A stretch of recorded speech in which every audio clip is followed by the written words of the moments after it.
Olá, sou Paulo Roberto Filgueiras, professor de Química do Departamento de Química da Universidade Federal do Espírito Santo. Estamos no curso Estatística Básica. Vamos ver hoje um pouco sobre medidas de dispersão e medidas de assimetria e curtose. Vamos imaginar o seguinte problema. A determinação do teor de ácido acético no vinagre comercial deve ser acima de 4% em volume. E ocorre que um químico estava testando duas diferentes metodologias, no caso a metodologia A e a metodologia B, para quantificar o teor de ácido acético no vinagre comercial. Então ele utilizou 50 amostras padrão, então que ele já conhece o teor de ácido acético naquela amostra, com teor de ácido acético conhecido de 4% volume-volume. Então, os dois métodos geraram os resultados abaixo. Então, aqui os resultados do método A, 50 ensaios, e aqui os resultados do método B, 50 ensaios. Então, para uma mesma amostra, ele fez o método A e o método B. E a questão é, qual método é mais preciso? Ou seja, qual método apresenta menor variação no resultado? Minha pergunta aqui é somente em relação à precisão.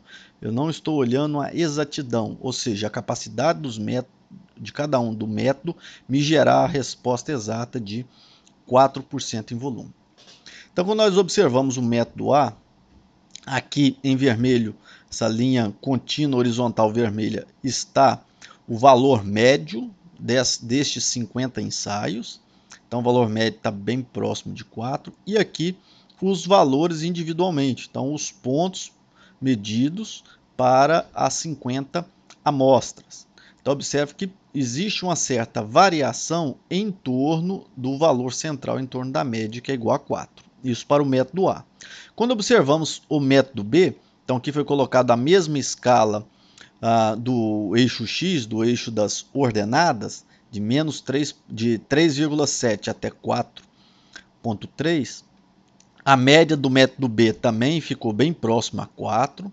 Só que quando observamos os valores individuais para cada amostra realizada pelo método B, observamos que esses valores eles têm uma maior distância em relação à média, ou seja, existe uma dispersão maior dos pontos amostrais em relação à média do método B em relação ao método A. Então nós conseguimos observar isso. Os valores medidos no método A, eles parecem estar mais próximos ao valor médio, enquanto do método B, eles parecem ter uma maior dispersão. Eles flutuam em relação à média, mas com a flutuação maior, valores maiores do que a média e também em números absolutos, valores menores do que a média. Como nós podemos medir isso? Então temos algumas formas de avaliar essa dispersão. Então, uma delas é a amplitude. A amplitude é calculada pela diferença entre o maior e o menor valor do conjunto de dados. Então, a amplitude, dada pela letra A, ele é igual ao máximo valor de x, né, o valor máximo daquela distribuição, menos o valor mínimo. Então, aqui para esse método A, o valor máximo encontrado aqui para uma amostra foi 4,07% em volume. E o valor mínimo, 3,92% em volume. Então, a amplitude, eu vou ter 4,07 menos 3,92, vai me dar um valor de 0,15% em volume. Ou seja, o range máximo que eu tenho aqui de resposta do método A, o range é 0,15% volume-volume. Agora, vamos para o método B. No método B, o valor máximo obtido foi 4,20% volume-volume. Valor 4,20.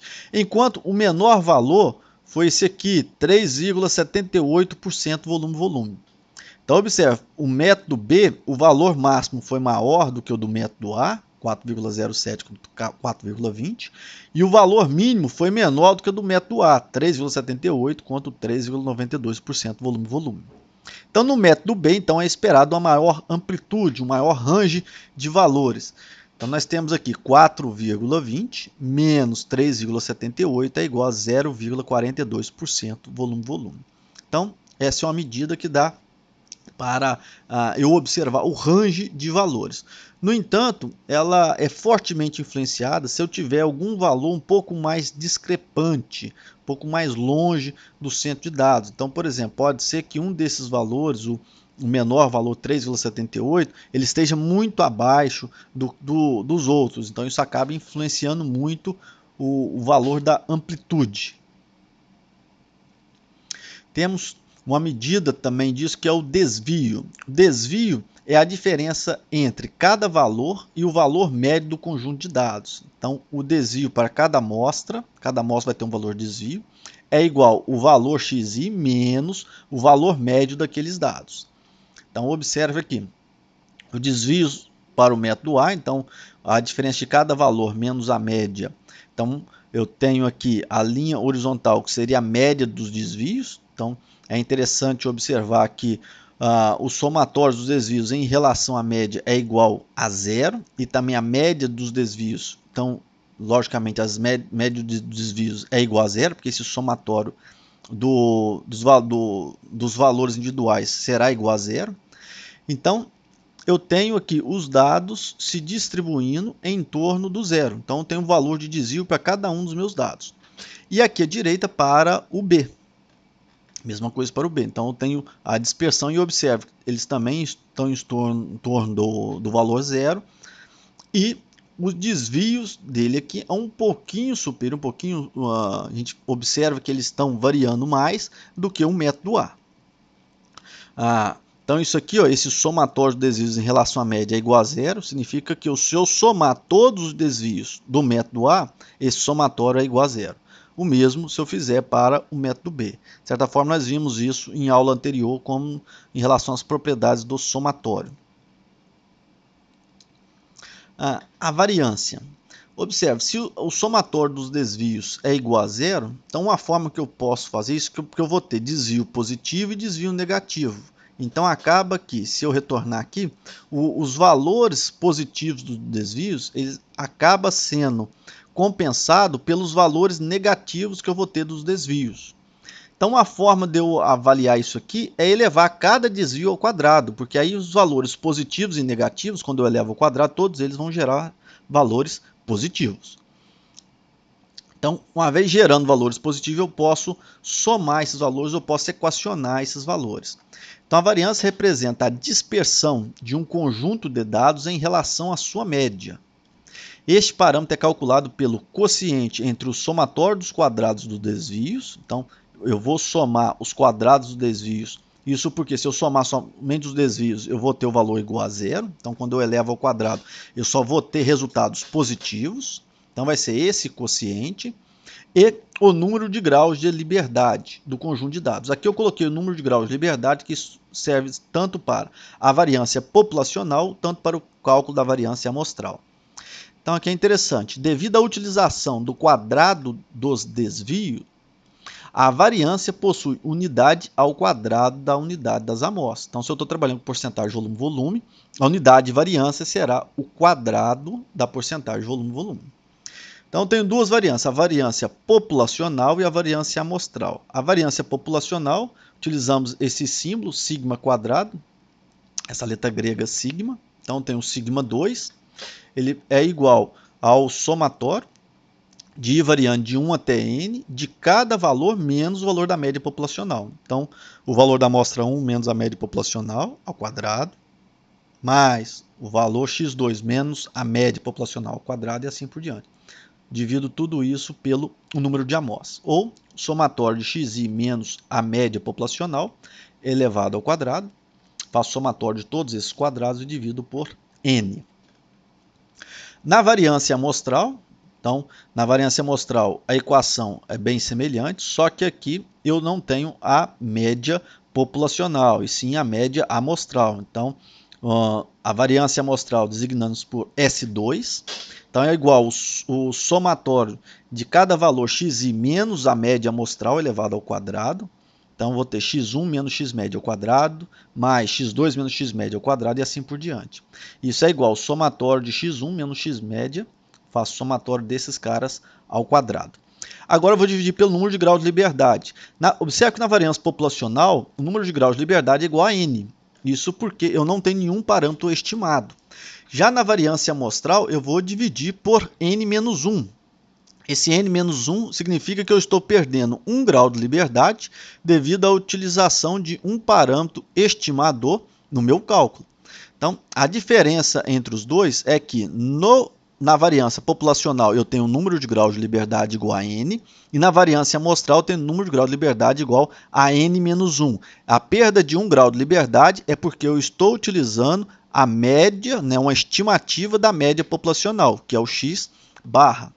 Então, aqui eu não tenho estimativa, esse aqui é o valor calculado da média populacional. Então, por isso que eu não perco graus de liberdade na hora de determinar esse parâmetro. Mas aqui na variância amostral eu perco sim 1 grau de liberdade, porque eu estou utilizando um parâmetro estimador na minha equação. Então, estou utilizando esse estimador, eu perco 1 grau de liberdade.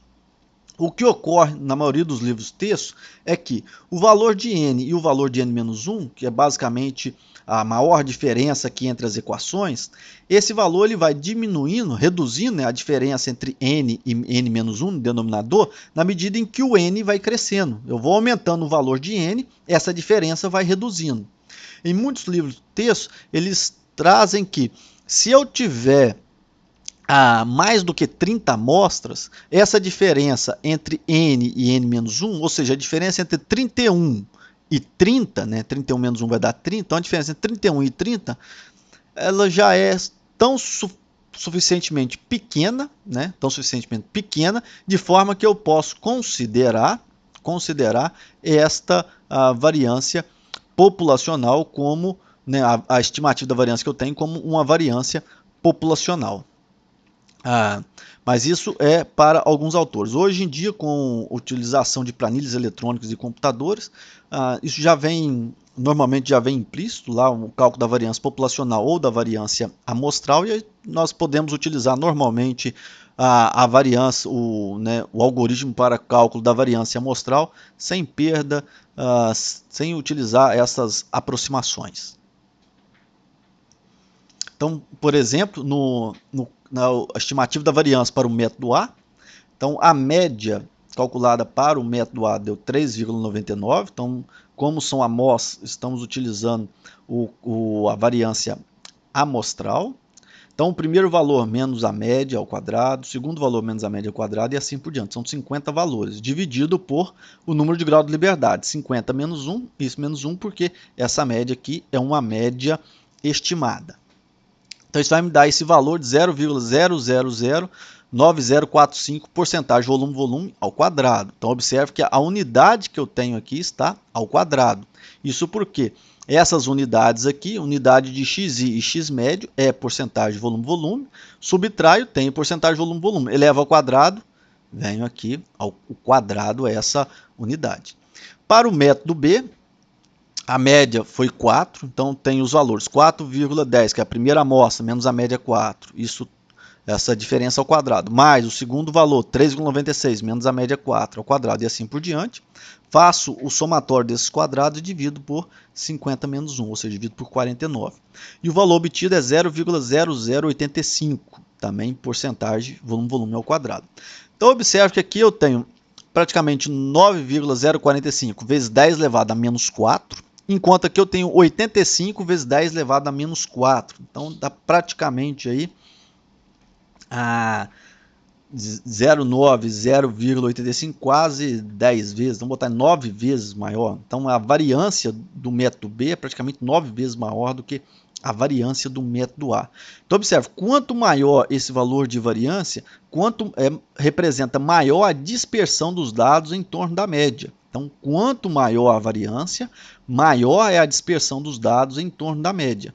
Então, aqui dá para comparar os dois métodos, já que eu estou utilizando as mesmas amostras. Então, aqui eu tenho praticamente 9 vezes 10 a menos 4, porcentagem volume ao quadrado, enquanto aqui 85 vezes 10 elevado a menos 4, porcentagem volume ao quadrado. Bem, como que eu faço então para voltar para a unidade de saída, ou seja, a mesma unidade que eu estou utilizando meus dados? Nós utilizamos o chamado desvio padrão. Então, ó, uma vez que a variância envolve a soma de quadrados, a unidade que se exprime não é a mesma que a dos dados. Assim, para obter uma medida da variabilidade ou dispersão com as mesmas unidades que os dados, tomamos a raiz quadrada da variância e obtemos o desvio padrão. Então, o desvio padrão é a raiz quadrada da variância, então por isso que a variância eu tenho lá o símbolo σ2 e S2. Então, o desvio padrão populacional é a raiz quadrada de σ2, que é o sigma. E do desvio padrão amostral é igual a raiz quadrada de S2, que é igual ao S. Então, basicamente, é só a raiz quadrada da equação da variância. Então, eu tenho aqui, para o desvio padrão populacional, o sigma é igual a raiz quadrada do somatório de xi menos a média populacional ao quadrado, né? Faço o somatório desses quadrados dividido por n, depois tiro a raiz de todo esse quociente. E para o desvio padrão amostral, a equação é bem semelhante, basta tirar a raiz quadrada da variância amostral. Então, somatório de xi menos x médio, isso tudo ao quadrado. Então, faço o somatório desses quadrados, depois divido por n menos 1. Desse quociente, eu tiro a raiz. Agora sim, eu vou ter na mesma unidade dos dados de entrada. Então, o desvio padrão para o método A, tiro a raiz quadrada desse valor de variância, eu tenho o valor de 0,030% volume-volume. E para o método B, tira a raiz quadrada da variância do método B, eu tenho 0,0923% volume-volume. Então, observe que o que na variância era 9 vezes, mais ou menos, a diferença entre os valores de variância, como eu tiro a raiz quadrada, a diferença deles é 0,03, 0,09, que dá aí 3 vezes. Ou seja, o desvio padrão do método B é 3 vezes do método A, que consiste, se eu elevo ao quadrado, esse 3 ao quadrado vai me dar 9 vezes. Então, só que aqui no desvio padrão, eu tenho também uma medida, né, um parâmetro que me dá uma métrica da dispersão dos dados em torno da média. E agora, este valor, né, este parâmetro, possui mesma unidade dos dados de entrada. Bem, e esses valores de desvio padrão são elevados ou não?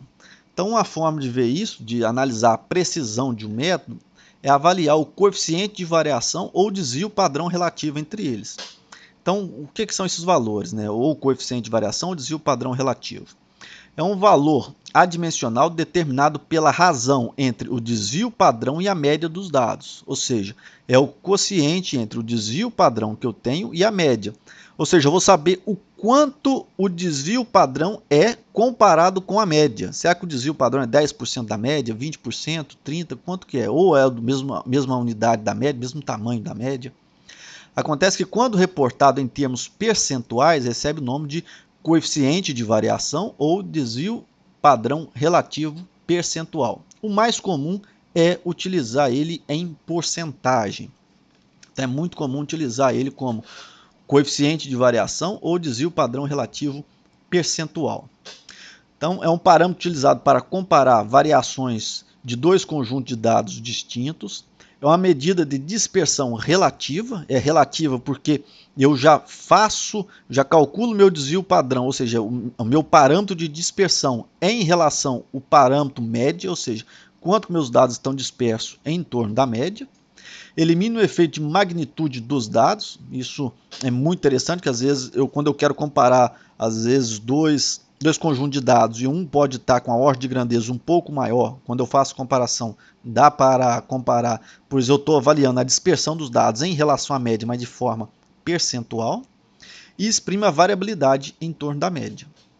Então, é um interessante parâmetro para avaliar o quão preciso são alguns métodos. É interessante sempre quando é comparativo. Isso porque se eu tiver em um método um coeficiente de variação de 8%, acontece que isso é bom ou é ruim. Não sabe, isso vai depender do avaliador, vai depender de quem vai utilizar aquele método.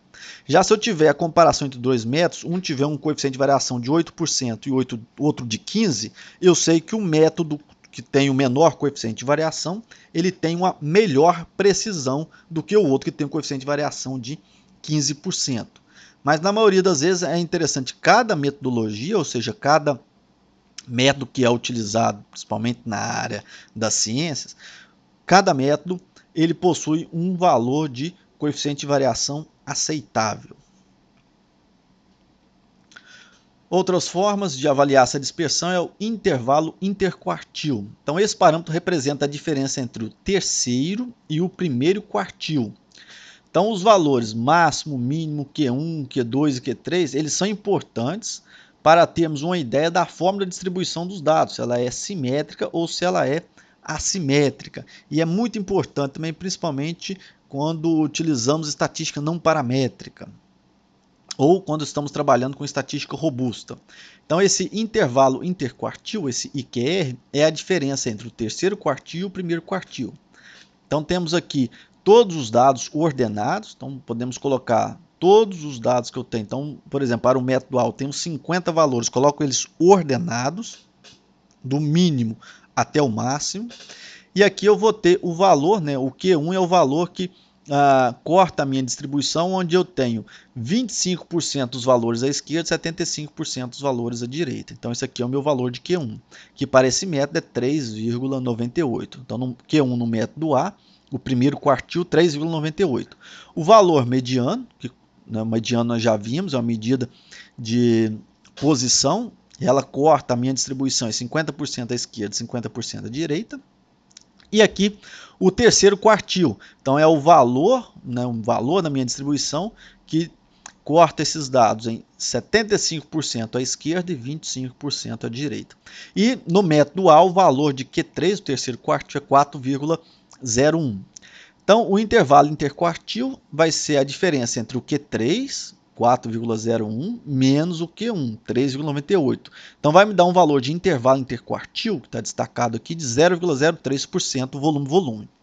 Agora, para o método B, o valor de Q1, 3,94, e o valor de Q3, 4,07. Então, a diferença, o IQR do método B, 4,7 menos 3,94, vai dar um valor de 0,13% volume-volume.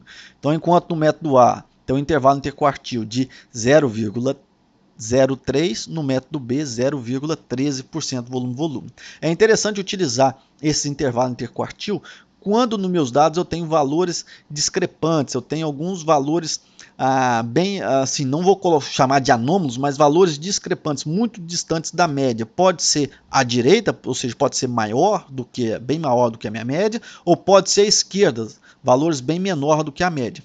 Então, nesses casos, é interessante utilizar esse intervalo interquartil. Então, é um parâmetro onde eu vejo como está a dispersão dos meus dados, sem levar em consideração esses valores mais extremos. No intervalo interquartil, uma boa forma de representar é o gráfico box plot.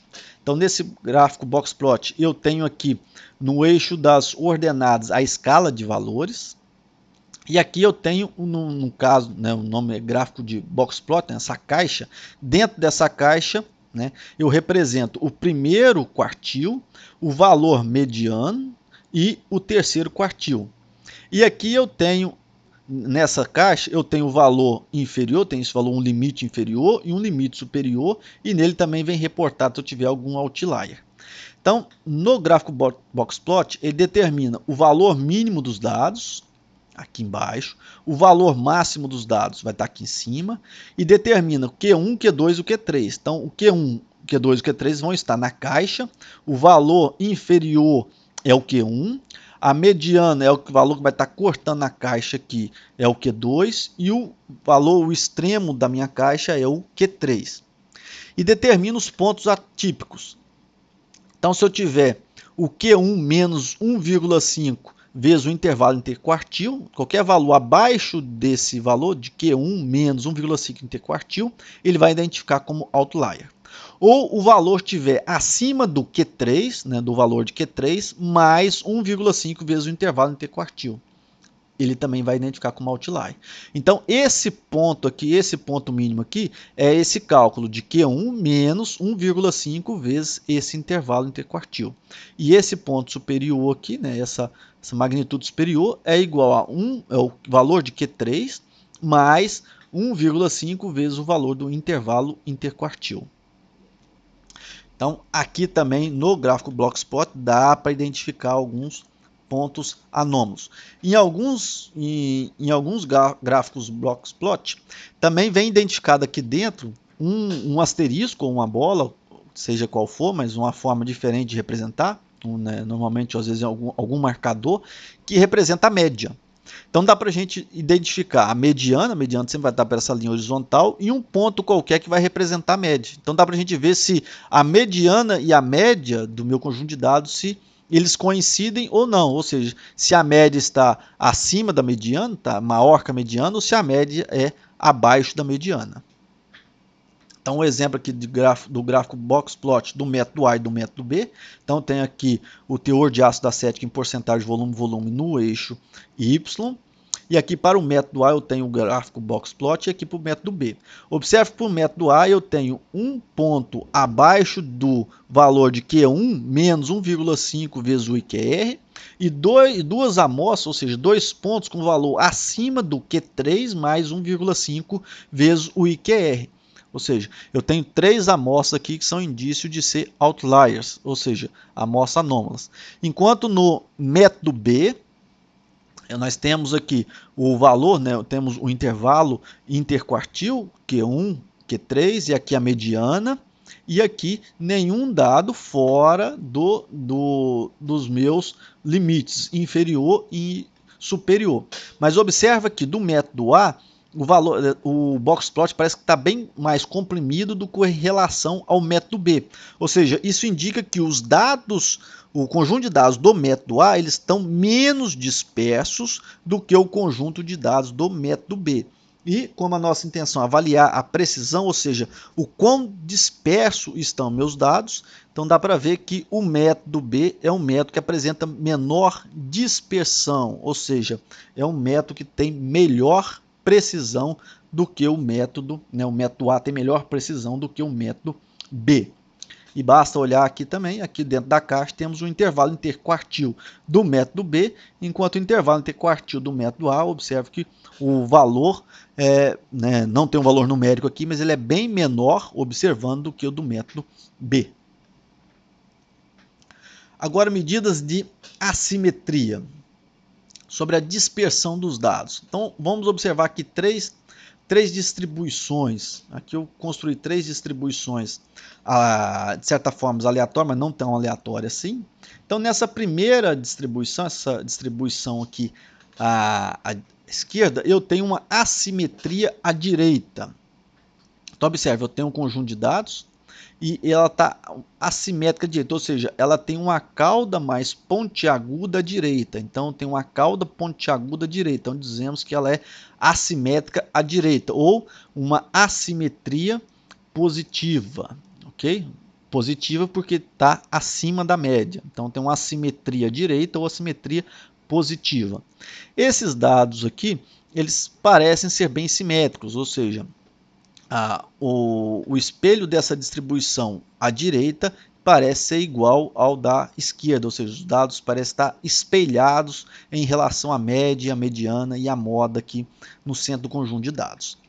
E eu tenho aqui uma assimetria à esquerda. Então observe que o perfil do gráfico ele tem uma cauda pontiaguda à esquerda.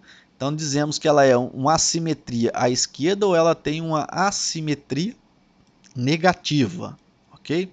Então podemos ter os dados simétricos, podemos ter uma assimetria à esquerda ou assimetria negativa, ou podemos ter assimetria à direita ou assimetria positiva. Basta olhar a ponta da cauda. A ponta da cauda está para o lado direito, ou seja, está para valores maior do que a média, assimetria direita. A assimetria, ou seja, os dados estão, a cauda, né, a distribuição está com a ponta para a esquerda, então temos a simetria à esquerda.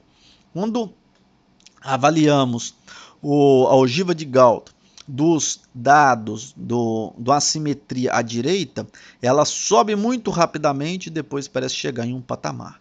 Quando a distribuição simétrica, ela tem essa curva em formato de S. Então temos esse formato de S. Então ela vem aqui, eu tenho o valor de a maior derivada, que é aqui em cima, onde eu tenho as maiores concentrações dos meus dados, e depois, quando ela está aqui na cauda, ela vem aqui para um patamar, mas já no final dos dados.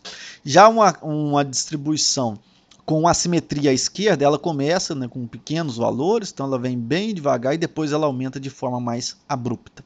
Então esses são os perfis de ogiva de Gauss para uma distribuição assimétrica à direita, uma distribuição simétrica e uma distribuição simétrica à esquerda.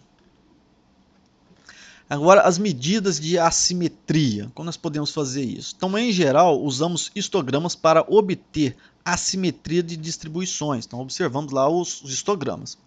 O gráfico boxplot também pode ser utilizado para avaliar a assimetria de uma distribuição. Então, quando eu peguei aquelas três distribuições anteriores, a distribuição x, y e z, que são essas distribuições aqui, x, y e z, a simetria direita, simétrica e a simetria esquerda.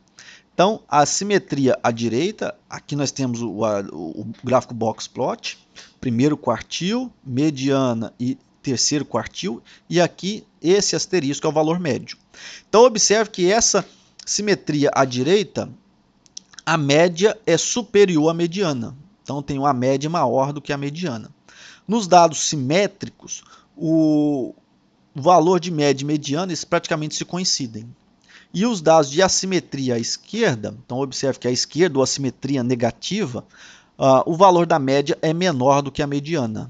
Então, observe, a simetria à direita, ou seja, eu tenho uma cauda para a direita, dá para observar aqui nesse gráfico, esse aqui é o mesmo que está aqui, nessa simetria direita, posso colocar dessa forma ou esse gráfico na horizontal. Então, quando a gente observa também na horizontal, dá para ver melhor por que é à direita. Então, eu tenho dentro da caixa aqui a mediana e observe que o gráfico ele está mais disperso para a direita, ou seja, ele continua mais à direita do meu valor mediano e até mesmo a média está deslocada para a direita, então eu vou ter um valor de média maior do que a mediana. Quando os dados estão simétricos, ele está aqui a média e a mediana bem próximo e tanto para o lado esquerdo, tanto para o lado direito, parecem ter a mesma distância. Então observe, o intervalo interquartil, né, 1,5 vezes o intervalo interquartil, do lado esquerdo parece estar bem menor do que o lado direito. Enquanto a distribuição simétrica à esquerda é o contrário. Observe que a média está menor que a mediana, o valor de média está menor do que a mediana, e parece que o gráfico boxplot está esticado para o lado esquerdo. Então observe que a mediana está mais voltada para o lado direito, ou seja, eu tenho uma maior área dessa caixa no lado esquerdo, e esse 1,5, né, Q3 mais 1,5 vezes o intervalo interquartil, que vai me dar esse valor aqui, ele parece ser bem menor do que o valor de 1,5 menos 1, né, o valor de Q1 menos 1,5 vezes o intervalo interquartil. Então, observe que aqui também esse valor parece ser bem maior do que essa parte aqui. Então, eu tenho a assimetria, a curva assimétrica, né, uma distribuição assimétrica à direita, simétrica e assimétrica à esquerda. A simétrica à direita, a média é maior que a mediana. Na simétrica, média e mediana são praticamente iguais. E na assimétrica à esquerda, a média é menor do que a mediana. Então, como calcular isso? Se a média for maior do que a mediana, a distribuição é simétrica à direita. Se a média for menor que a mediana, a distribuição é assimétrica à esquerda. Mas como medir a simetria? Nesses casos aqui que eu estou colocando em relação à média e mediana, é na maioria dos casos, ok? É na maioria, não é só olhar esses dois parâmetros, média e mediana, e já tomar uma decisão sobre a distribuição. Então não é tão simples assim, temos que olhar outros parâmetros. Então, simetria não se aplica em uma distribuição normal, embora seja mais comum. Então, dados reais podem ter distorções bimodais ou multimodais e muitas vezes apresentam valores extremos. Então, isso vai prejudicar essa observação aqui em cima. Então, podemos determinar a simetria de uma distribuição de frequência de várias formas. Então, é comum nós termos, e também na literatura, temos mais do que uma forma de avaliar a simetria. Aqui vamos utilizar o coeficiente de assimetria sugerido por Karl Pearson. Então temos, conforme Karl Pearson, temos o primeiro coeficiente de assimetria de Pearson, que usa em seu cálculo a moda. Então, o SK1, então, o primeiro coeficiente de assimetria de Pearson, é o valor médio amostral menos a moda dividido pelo desvio padrão. Aqui eu tenho um cálculo do primeiro coeficiente de assimetria. O segundo coeficiente de assimetria de Pearson utiliza a mediana. Então, o cálculo é 3 vezes o valor da média menos o valor da mediana dividido pelo desvio padrão. Então, a diferença, os dois coeficientes de assimetria, eles são divididos, tem no seu denominador o desvio padrão e no numerador, no primeiro coeficiente, a média menos a moda e no segundo coeficiente, desculpa, 3 vezes o valor da média menos a moda. Então, para as 3 distribuições que foram mostradas ali, então temos a média da primeira, 6,8529, a média da segunda 10,0988 e a média da terceira 15. Aqui o valor de moda, mediana e o desvio padrão para cada um delas. Então o valor 3, 14, 15, 5,6765 e da terceira 5,6135. O valor de média, então o valor de média, moda e mediana. Observe que a moda está bem abaixo do valor da média e da mediana, e aqui a média é maior do que a mediana. Na assimétrica, a moda, o valor da moda também está abaixo do valor de média e mediana, mas a média e a mediana estão bem próximos.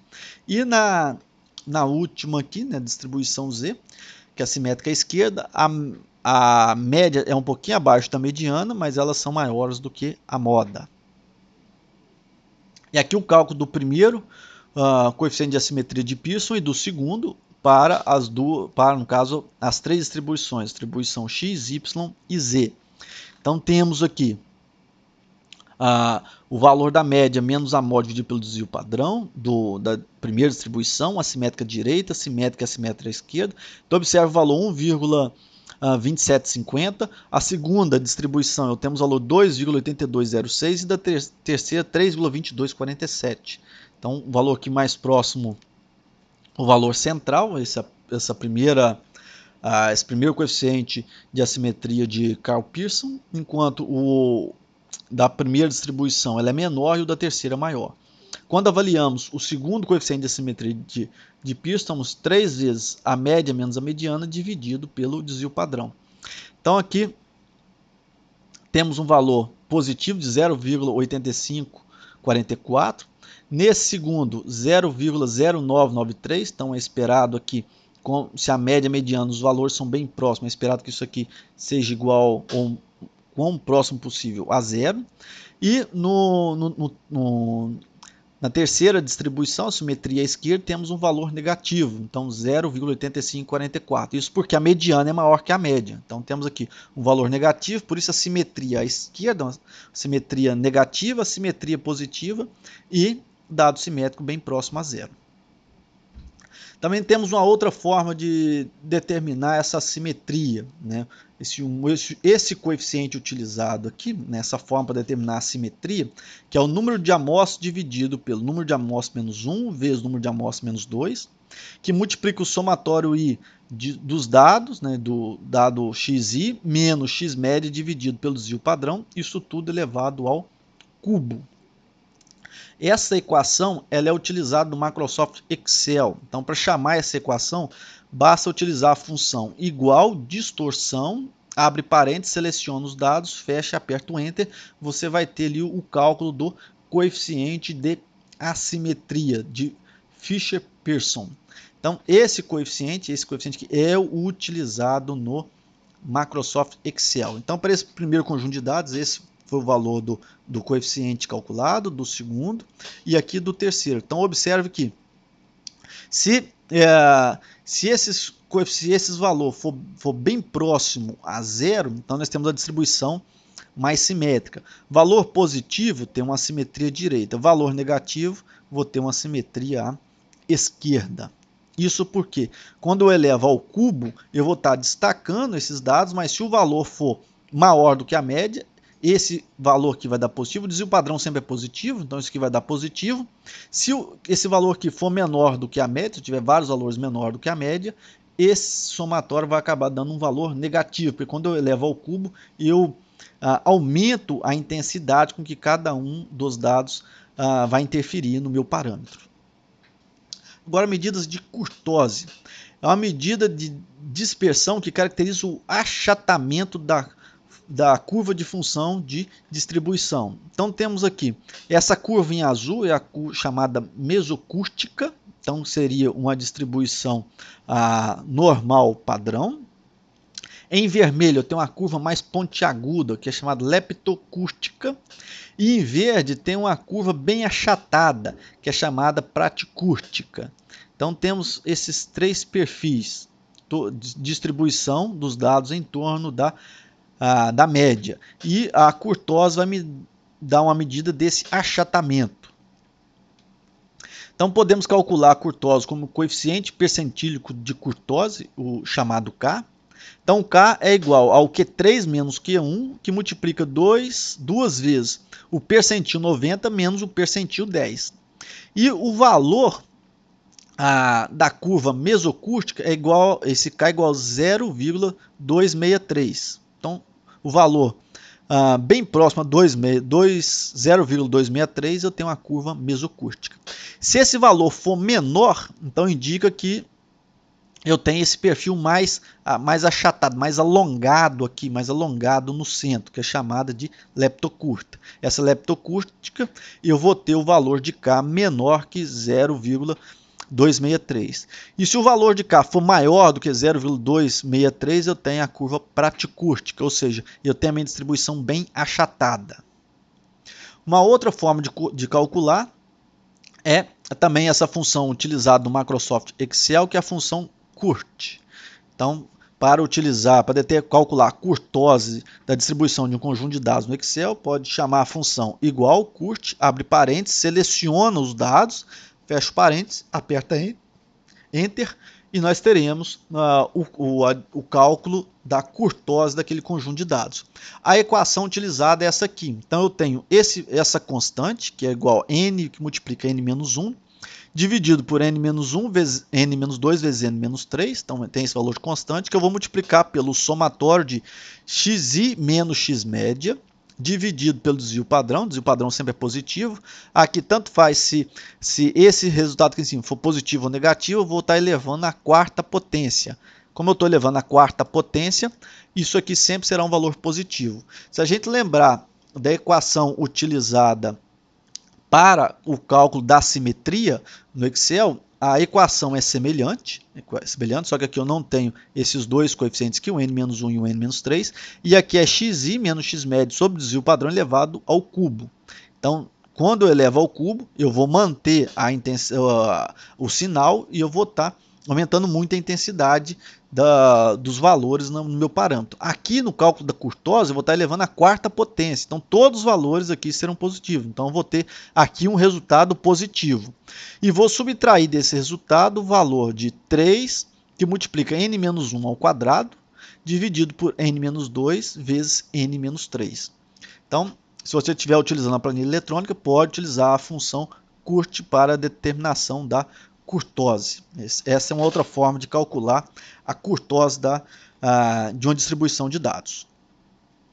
Bem, por hoje é só. Bons estudos!